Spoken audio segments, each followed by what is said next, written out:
दर्द साफ दिखाई देता था, लेकिन मेरे हिस्से का दर्द शायद सबसे गहरा था। समीर सिर्फ मेरे पति नहीं थे, वो मेरी हर मुस्कान की वजह थे। उनकी हंसी, उनकी बातें, उनका मेरे बालों को सहलाते हुए कहना, तुम उदास मत हुआ करो, तुम्हारी मुस्कान ही मेरी दुनिया है। ये सब अब सिर्फ यादें बनकर रह गई थी। दोस्तों, वीडियो में आगे बढ़ने से पहले वीडियो को लाइक और हमारे चैनल को सब्सक्राइब करके प्लीज़ हमारा सपोर्ट ज़रूर कर दीजिएगा।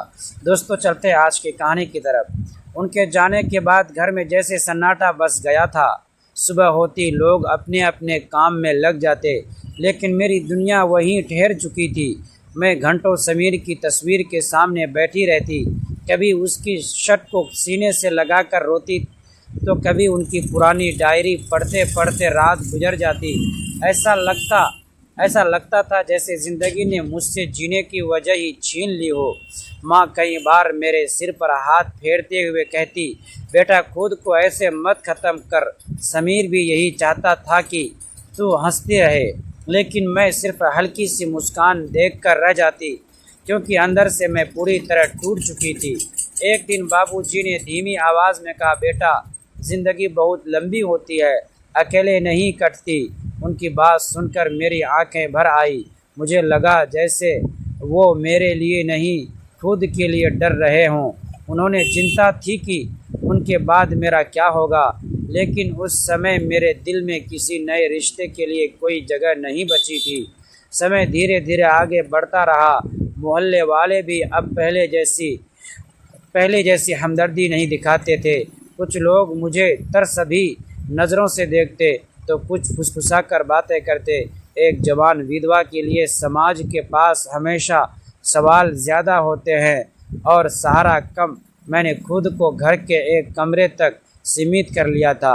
बाहर की दुनिया से जैसे मेरा रिश्ता ख़त्म हो गया था। लेकिन फिर मेरी ज़िंदगी में एक ऐसा मोड़ आया जिसकी मैंने कभी कल्पना भी नहीं की थी। समीर का सबसे करीबी दोस्त था आरव। अक्सर बाबूजी का हाल चाल पूछने घर आने लगा। पहले वह सिर्फ कुछ देर बैठता और चला जाता, लेकिन धीरे धीरे उसने घर की जिम्मेदारियों में हाथ बटाना शुरू कर दिया। कभी दवाइयाँ ले आता, कभी बिजली का बिल भर देता, तो कभी माँ को डॉक्टर के पास ले जाता। मैं उससे ज़्यादा बात नहीं करती थी। मुझे लगता था कि किसी से भी जुड़ना समीर की यादों के साथ बेवफाई होगी। लेकिन आरव की आंखों में भी कभी दया नहीं दिखी, सिर्फ सम्मान और अपनापन था। एक शाम मैं बरामदे में चुपचाप बैठी बारिश देख रही थी। तभी आरव ने धीरे से कहा, जानती हो समीर हमेशा तुम्हारी बहुत तारीफ़ करता था। कहता था कि अगर वो कभी टूटे तो तुम उसे संभाल लोगी। मेरी आंखों से आंसू बह निकले। मैंने पहली बार किसी के सामने अपने दिल का दर्द खुलकर महसूस किया। उस दिन के बाद जैसे मेरे अंदर जमी बर्फ़ थोड़ी थोड़ी पिघलने लगी।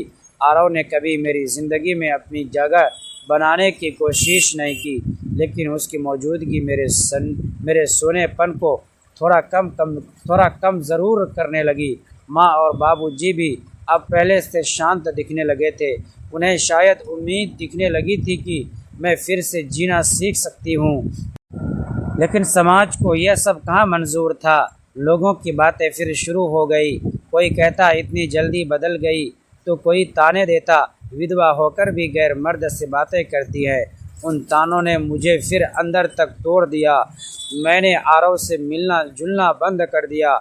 लेकिन उस रात जब मैं समीर की तस्वीर के सामने बैठी रो रही थी, तब पहली बार मुझे एहसास महसूस हुआ जैसे समीर मुझसे कह रहे हो, ज़िंदगी रुकने के लिए नहीं होती। अगर कोई तुम्हारे आंसू पोंछना चाहता है तो उसे दूर मत करो।